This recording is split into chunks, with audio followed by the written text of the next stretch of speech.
Olá pessoal, estamos chegando mais um Motivando para Vencer. Aliás, obrigado pelo seu carinho, obrigado pela sua audiência, pela sua sintonia. Realmente o programa, por estar sempre sintonizado aqui na RVC TV, essa TV que vem fazendo história com programas que mexem com você o tempo todo. O que a gente tenta é sempre te motivar, é te tirar da situação que você está muitas vezes, uma zona de conforto ou de comodismo ou de extrema dificuldade, um grande problema, enfim, te levantar. E a gente sabe que isso é possível. Tem uma frase que eu amo que diz o seguinte: ninguém faz nada sozinho. O mundo cada vez mais deixa claro que nós precisamos dos outros para construir a nossa vida, inclusive na parte financeira. Não dá para você, claro, é possível chegar sozinho, mas é muito importante quando nós conseguimos nos dividir, nos partilhar e quando a gente consegue agregar pessoas à nossa volta. Agregando pessoas, a gente cresce junto, seja na área empresarial, seja na área espiritual, seja na área comercial, qualquer que seja o caminho, toda a área de esportes e assim por diante, até porque o esporte já é totalmente trabalhado em equipe. É muito difícil uma ou outra atividade mais mínima que você pratica algum tipo de atividade que é só você. Geralmente as atividades que mais mexem com a população e com o povo são atividades coletivas e como elas são importantes. Então, tendo essa certeza de que ninguém faz nada sozinho, que a gente precisa do outro, que a gente precisa construir histórias focadas no respeito, na ética, na amizade, valorizando e respeitando o outro, é que hoje a gente tem uma entrevista muito legal aqui no programa Motivando para Vencer. A gente vai falar um pouquinho com a Laís, que está aqui com a gente, que tem um trabalho maravilhoso lá no Instituto Vida, em Taubaté. Laís, muito obrigado, bem-vinda, viu? Eu que agradeço o convite, um prazer estar aqui. Ah, que legal. A Laís já esteve com a gente, o pessoal que nos acompanha, Laís, já conhece, sabe que a gente tem o programa também, Manhã Show, que a gente faz todo sábado e é um sucesso o programa. É um programa de rádio e a gente tem o Motivando para Vencer de TV. E você esteve lá comigo. Então a sua história realmente é muito linda pelo trabalho que vocês fazem, você, seu marido, todos os amigos. Então eu queria que você falasse um pouquinho primeiro da pessoa Laís, Que a Laís, acima de tudo, eu gosto muito dessa área. A Laís é uma pessoa física, E claro que desenvolve um trabalho maravilhoso. Mas Laís, queria que você falasse um pouquinho da sua história, da sua fé. A Laís, gente, o pai da Laís é pastor. Então ela tem uma história muito bonita com a igreja. Laís, eu queria que você se apresentasse, falasse um pouquinho para o povo da sua história. Prazer mesmo estar aqui, muito obrigada pelo convite, É engraçado até falar um pouco da Laís pessoa, Porque é sempre a Laís do Instituto, a Laís do Matheus, que é o meu esposo. E é tão gostoso a gente poder olhar a nossa história, ver como Deus está desenhando, a vida, assim. É óbvio que muitas coisas não foram sonhadas, muitas coisas que a gente tem vivido hoje não foram planejadas, assim, porque Deus fez infinitamente mais. Minha história começou, óbvio, minha família cristã, amamos, assim, desde sempre a questão da ação social, cuidado com as pessoas, relacionamento, Então, desde muito nova, eu tive muita vontade de me envolver nos projetos da igreja, conversar, sempre sentando, conversar, a vida na vida mesmo, assim. E aos 17 anos, Deus me chamou, assim, para fazer algo diferente mesmo, sabe? Um sentimento de preciso fazer a vida valer a pena, aquilo que Deus quer, qual o propósito dele para mim. E daí, nesse processo, eu vim para Taubaté para estudar, vim fazer faculdade aqui em Taubaté. E daí eu acabei conhecendo meu esposo na igreja também, Nós nos casamos e então começou a surgir esse desejo de fazer algo a mais na comunidade que a gente estava trabalhando ali na igreja. Você não morava em Taubaté, Laís? Não, nasci no Paraná. Meu pai é pastor, Ele era de Taubaté, os meus pais são de Taubaté, só que ele foi pastorear uma igreja lá no interior do Paraná. Que cidade que vocês estavam lá? Eu nasci em Araputi, uma cidadezinha bem pequenininha. Eu conheço Araputi. Aliás, eu sou maringaense, Então nós já conhecemos bem o Paraná, Laís? Mas que legal. E aí você veio fazer faculdade aqui, claro, teu pai veio toda a família. Não, meu pai não. Meu pai não veio. Eu vim para morar com os meus avós e fazer faculdade aqui. Aí nesse momento eu conheci o meu esposo na igreja, tudo, a gente concluiu os estudos, E nesse caminhar, num projeto da igreja mesmo, a gente começou a atuar numa comunidade. Então, conhecemos várias crianças, um risco ali, uma questão de vulnerabilidade social muito grande. E esse despertar começou a acender uma chama para fazer algo mais, né? Não se conformar em ter o relacionamento com eles uma vez na semana. Era tão pouco, sabe? Uma vez na semana, um momento ali que a gente tinha um estudo bíblico com as crianças. E a gente deu essa luz aí para a gente pensar no esporte. Esporte como uma linguagem comum que a gente teria com eles, né? E até é interessante que na época a gente estava tendo um momento de muitas escolinhas de futebol na cidade. E a ideia foi essa, vamos ter uma escolinha então gratuita, né? Que seja acessível às pessoas que querem, que gostam, e os meninos, né, gostam, brasileiros, aí amam futebol. E daí partiu daí, meu esposo já jogou futsal, sempre gostava de bola também, e daí unimos muito esse desejo mesmo do esporte e deu muito certo, assim, foi uma ferramenta maravilhosa. Laís, é muito legal, né? Eu falei, eu já conheço a história, mas você começou muito nova, é bonito, gente, porque a Laís realmente vivencia a fé. O pai era pastor, então ele conseguiu, porque nem todos os pais também, e até muito livre. Eu sempre digo, Laís, que é muito importante que a pessoa venha realmente pela graça, que ela sinta todo esse amor, né, essa tranquilidade. A gente não precisa forçar nada. Eu tenho minhas filhas também, sempre deixei isso muito livre, mas sempre dando um grande exemplo de vida, de respeito, né, de construção. E eu vejo assim o quanto Deus ele é perfeito em tudo que faz, né? Em matéria das nossas vidas, né, Laís? Porque hoje eu não consigo, realmente eu tenho uma coisa comigo assim tão bacana, eu não consigo me desassociar da graça, sabe? Eu sou aquele cara que sou realmente dependente de Deus, eu tenho aqueles momentos que eu preciso estar em oração, eu tenho aqueles momentos que são muito profundos na minha vida, isso acontece mesmo, é meu, sabe? Eu tenho momentos no carro, eu sou super emocionado assim, com as coisas de Deus, tem vezes que sozinho eu estou voltando de algum lugar, eu estou voltando de São Paulo, eu estou voltando, né, de Franca, que eu vou bastante, e eu me emociono, sabe? Eu começo a rezar, eu começo a passar aquelas paisagens lindas, então eu vejo quanto Deus sabe, quanto Deus é presente, se faz presente, né? E sem Ele não faz sentido, a vida da gente não é fácil, né? Então foi muito legal você começar bastante nova, e olha, gente, todos nós sabemos que a fé sem obras é uma fé morta.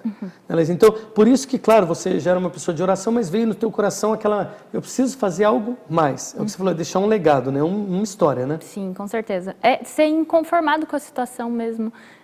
É aquela questão, né, de como que eu vou...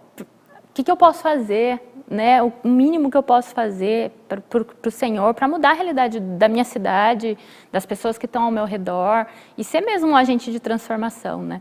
É interessante que nesse processo ainda, um desejo ardente no meu coração ainda na faculdade, quando você começa a trabalhar, né, seu emprego e tudo mais, passou por um momento esse esquecimento, sabe? Porque você se envolve tanto, a gente se envolve muito, né? Nessa vida empresarial, aí você quer ganhar mais, você quer ter uma vida profissional com sucesso, e daí o ajudar as pessoas, o servir ao próximo seria o meu hobby, né? E daí nesse processo assim bem interno, Deus tratou muito isso no nosso coração. Não perca o foco. Olha o que é mais importante. Você vai continuar trabalhando, você vai continuar fazendo suas coisas, mas é isso que eu quero que você faça. Então esse momento da gente, não é que partiu do meu coração, é exatamente isso. É Deus que coloca isso, né? E fez a gente voltar para o foco, assim. O servir é prioridade, né? Não pode ser quando me dá tempo, uma hora que der. A gente até fala muito com os voluntários lá no Instituto, porque isso a gente transfere tanto isso na nossa vida, que tudo é prioridade. E amar as pessoas, servir o próximo nunca é. E é um perigo, porque a gente não está vivendo o verdadeiro evangelho, né? O que Jesus fez mesmo. É que lindo, porque senão a gente só fica dando a sobra e a sobra da sobra, né?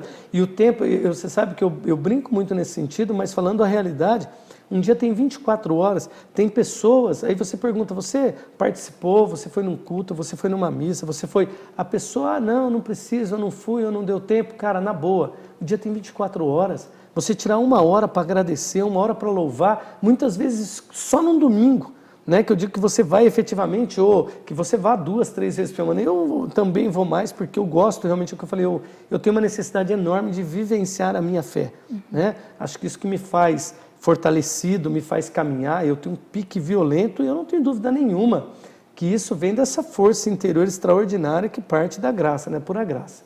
Mas olha, tá muito legal, né, gente? Continue aí, a gente vai para o intervalo, mas a gente volta já.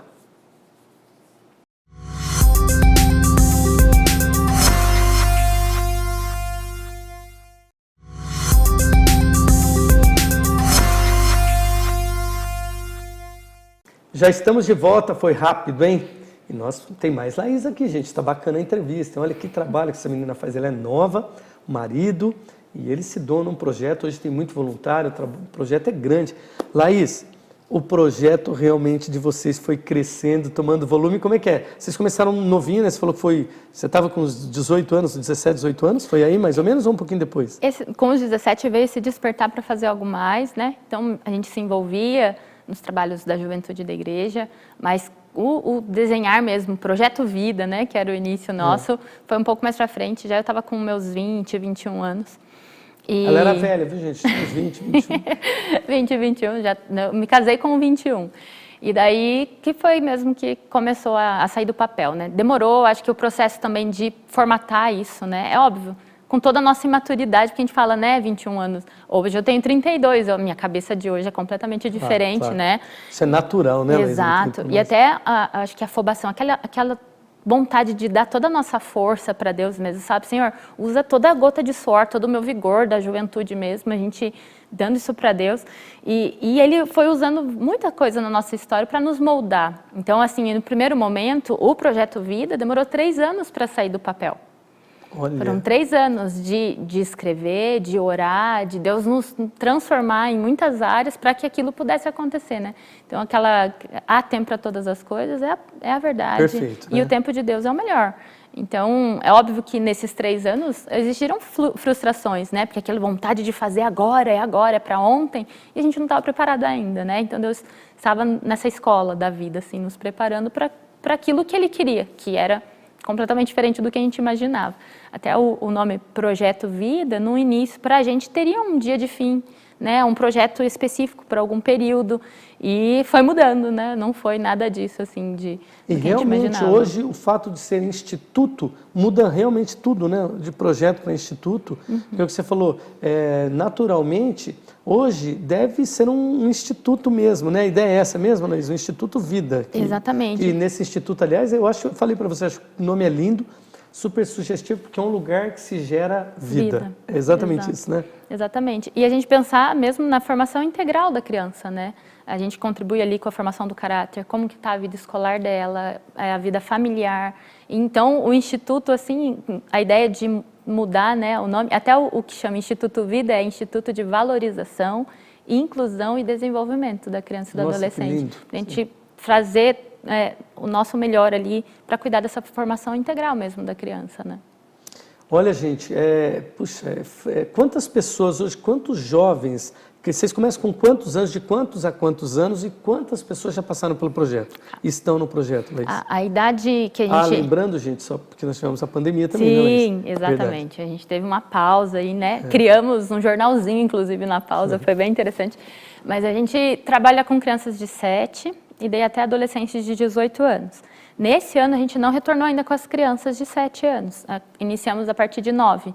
Na verdade, os meninos que tinham 7 na época, eles já estavam com 9, né?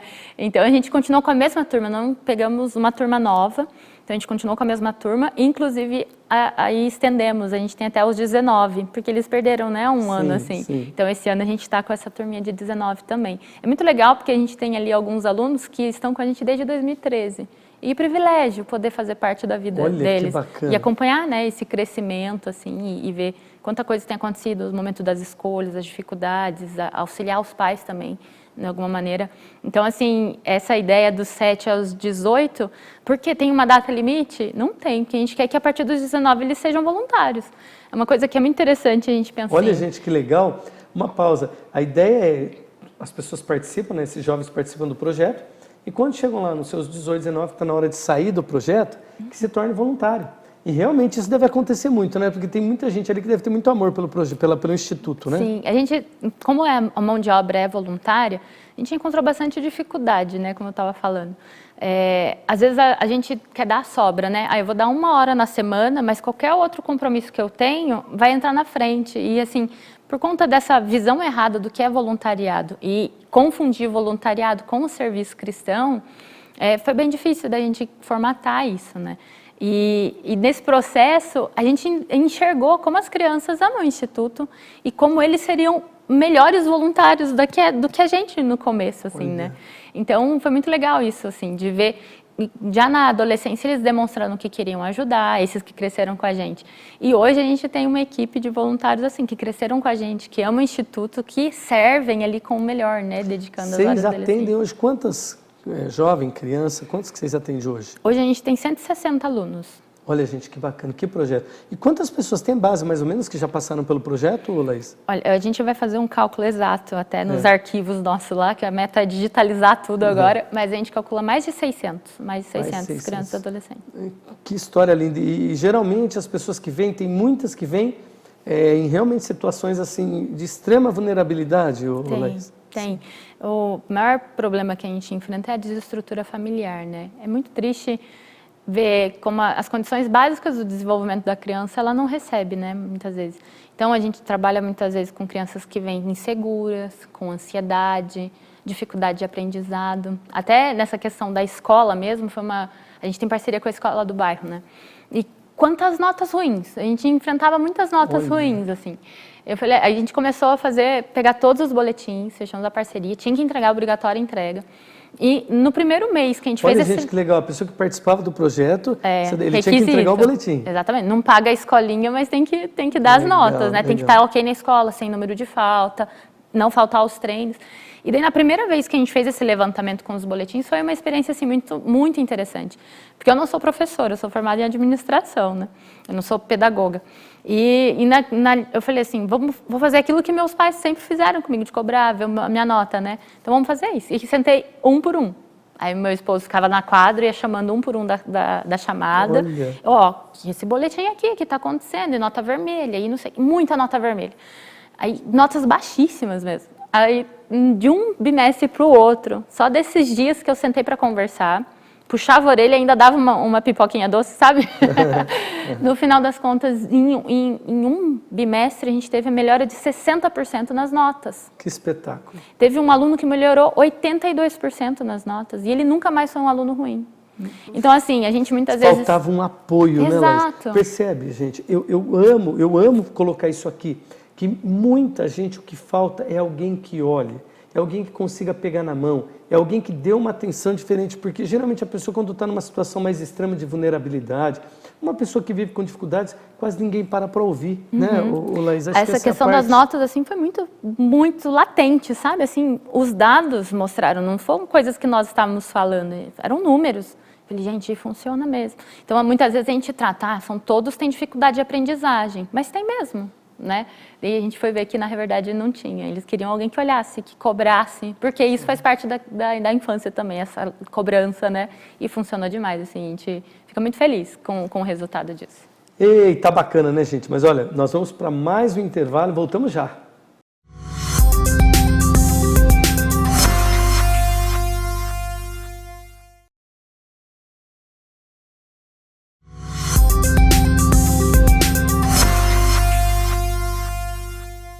Estamos de volta. Laís, cara, entrevista super bacana. Olha, você colocando que são mais, né, já praticamente atendidos 600 jovens aí, mas a gente falava das notas, que a partir do momento que vocês começaram a dar uma atenção, é muito legal, gente, a pessoa não paga nada no projeto, no Instituto Vida. Só que ela e também é valorização, né, respeito. Então, ela precisa ter boas notas, frequentar a escola, é um conjunto de situações. E é interessante porque a criança, ela já entende que precisa ser responsável, que é uma caminhada, né? É impossível a gente chegar aos objetivos, aos sonhos traçados, sem disciplina, sem respeito, sem busca, né, Laís? É mais ou menos isso. E entender que aquilo era a responsabilidade deles, né? Você não está trabalhando, você só tem a escola, então é sua responsabilidade. E foi uma experiência sensacional. Porque vocês podem fazer tudo o possível, ensinar e tal, mas você não pode ser ele, né, Laís? Nenhum de nós, a gente não pode ser eles. Eles precisam fazer realmente a parte deles, né? Com certeza. Essa experiência foi bem legal mesmo com o boletim. E até assim, a gente teve bastante dificuldade de iniciar, porque os pais não levavam boletim. E daí, a partir daí, a gente conseguiu a parceria com a escola, que eu mesma ia retirar os boletins e fazer a avaliação. Os pais acabavam não levando, você conseguiu pegar na escola? Direto na escola. Estão vendo, aí não tem escapatória mais, eles assinam o termo lá na inscrição, eu busco na escola. Olha que interessante. quando ele faz a inscrição, ele já autoriza você... Já autoriza a retirar na secretaria da escola, Sim. né? Então, a gente já pega esses boletins e faz a avaliação de cada um, inclusive para os campeonatos. Isso daí é legal também. A gente, geralmente, acontecia assim, os melhores jogadores eram os piores alunos na escola. Tinham habilidades ali na bola, gostavam, se dedicavam, mas iam mal super na escola. mas mal na escola. Falei, como que a gente pode mudar isso, né? E exatamente foi a questão das notas. Aí o Matheus, meu esposo, o treinador, falou, a partir de agora eu vou levar para o campeonato quem tiver melhor. E a gente não trabalhava assim, só tem que tirar 10. Não, porque a evolução dele também era pontuada. Então, por exemplo, esse menino que melhorou 82%, ele teve uma melhora de 82%, ele evoluiu 82%. Sim. A nota dele era 1, ele tirou 4. Foi muito bom. Então, a gente aplaudia e premiava esses também pela evolução. Ele não tinha nota que precisava, mas já estava melhorando muito. Exatamente. Era um trajeto, era uma caminhada muito boa. E ele estava mostrando que ele queria melhorar. Então, ele merecia, por mérito, eles conquistavam as vagas para participar do campeonato. E aquilo também o animava a continuar, né, Laís? Isso era natural, né? Com certeza. A gente tem vários ali que eram ótimos de bola. A gente falava, você pode até ser o Neymar, mas se não tirar nota, não vai no campeonato. E porque eles amavam aquilo, eles se esforçavam muito. Em 2017, a gente foi campeão na categoria sub-14 do Campeonato Taubatiano. Foi uma experiência sensacional, assim, com eles todos que participaram. Pior que vocês também, acho que vibraram pra caramba. Demais. Né? A gente estava brincando antes aqui de Corinthians, Palmeiras. Eu amava assistir jogo, até o meu esposo a gente amava e vibrava. Hoje eu amo assistir jogo do Instituto. Eu sou a tia lá da torcida e tal, a primeira torcedora número 1 deles mesmo. Assim. A gente vibra muito. Não, mas imagina. Olha, assim, é uma lição, né, o que você está passando para todos nós, porque é muito legal essa ideia de a pessoa ter que tirar nota e tal. E quando ela se envolve, ela realmente vai querer fazer. Com certeza. Porque não dá para você abrir mão, né? Uma construção, que nem um projeto. O que é a ideia? A ideia é resgatar essa criança, esse jovem, né, Laís? E com certeza, Laís, você consegue contar, de repente, algumas histórias de resgate, assim, de pessoas que realmente poderiam ter ido por um caminho, assim, né, da dependência química, drogas, ou até do roubo e assim por diante, da prostituição, e vocês conseguiram realmente trazer para a vida? Olha, tem várias histórias assim que mexem com a gente, e é engraçado que tem coisas que a gente vai descobrindo ainda no decorrer do tempo, e meninos que já passaram pela gente mandam mensagem assim, a gente fica muito feliz. Tem um específico aí, o Richard, ele até foi a gente brinca que é o 01 lá do primeiro dia de aula, que choveu, não teve treino, o Richard estava lá. A gente tem a foto do primeiro dia, o Richard estava lá, ele tinha 15 anos. E passou por muitas dificuldades familiares, muita dificuldade mesmo. E menino muito trabalhador. Nossa, foi assim uma bênção poder acompanhar esse desenvolvimento dele. E esse ano a gente vai celebrar a formatura dele na Faculdade de Educação Física. Nossa, que lindo. Encontramos com ele há um tempo atrás na sorveteria, eu e o Matheus, e ele contou, eu vou entrar na faculdade. Aí no ano seguinte a gente foi participar de um fórum lá dentro da universidade lá em Taubaté, e para os alunos de Educação Física. E quem que estava dentro da sala? O Richard. Nossa, que então, orgulho, e aí depois ele mandou uma mensagem pra gente assim, linda, e falou assim, olha, eu não tenho como agradecer tudo que eu aprendi, porque eu tô aqui, com certeza, que eu aprendi. E ele foi daqueles que aproveitou essa oportunidade. E a vida mostra para nós que se uma pessoa já fosse atendida, se uma pessoa alcançasse todos os objetivos, já teria valido a pena, né, Laís? Já valeu. Só que a gente sabe que é muito mais. Por isso que eu sempre falo, gente, que segredo, assim, Laís, o que mexe comigo é que quando a gente sai da zona de conforto e a gente se doa, porque é muito fácil, tem pessoas, eu falo, que querem resultados diferentes, eu tenho trabalhado muito isso, mas fazem sempre a mesma coisa. Sabe, Laís? Você também já deve ter visto. Então, reclamam o tempo todo, sabe por que a vida é isso? Reclamam da vida, porque a vida não dá certo, porque não conseguem crescer financeiramente, nada dá certo. Mas eles fazem exatamente a mesma coisa, olha, fazendo a mesma coisa, os resultados serão sempre iguais, não esqueça isso. Continuar fazendo as mesmas coisas, os resultados serão iguais. Se você quer resultado diferente, precisa fazer diferente. Na verdade, isso é básico. Então, a gente precisa, quando você se divide, você soma. Sair da zona de conforto, essa é a grande mudança. Hoje, Laís, eu tenho certeza que por mais que vocês se doem, se oferecem, trabalhando, né, com certeza, já doaram tantos finais de semana e assim por diante, já fiz isso em muitos projetos, em muitos momentos da minha vida, mas eu tenho uma alegria tão grande. E vocês, vou falar a mesma coisa agora, você e seu marido, eu tenho certeza que você escolhe muita coisa linda na espontaneidade do trabalho, não é isso, Luiz? Nossa, Deus abençoe. São mimos de Deus mesmo, assim. é difícil, a gente precisa concentrar o coração não nos frutos que aquilo está dando, mas na semeadura, né? Nós estamos lançando sementes. Então, se há o desânimo, aquele não está mudando, ele está escolhendo o que é errado e tal, a gente nunca vai fazer aquilo que Deus quer que a gente faça, que é semear. Então, quando semeamos, a gente precisa concentrar, Senhor, que o Senhor abençoe essa semente que está aí, cuide, guarde esses meninos.